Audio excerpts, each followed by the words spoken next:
Assalamu alaikum, hurmatly katılımcılar, jana mekendештер. Men özgöndө бүгүн сиздерге алтын базардан да обзор кылайын дедим. Мына шакеттерди. Кыргыз алтын жана Россия. Мыналар. Мына экөө кыргыз алтын экен мыналар. 10 миңден болуп калат экен акчасы. Граммы кыргыз алтын 3,5 миң. 3800'ден кен, то есть. Кечиресиздер, 3800'ден. Ana mınау дагы кыргыз алтын экен, мынау. Ушулар да мына экөө. Мына экөө кыргыз алтын экен. Ушулар канча болуп калат дедиңиз?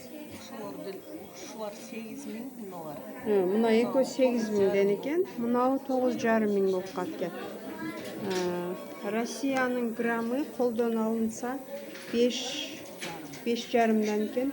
5-8-6 миңге чейин болуп калат экен. Эжелер арзандары дагы бар экен. Өткөндө 6,5 десем таң калып аттыңыздар эле го. Алар заводской алтындар экен, российский. Ошон үчүн кымбат экен.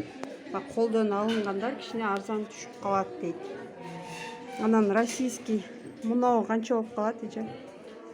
18.500.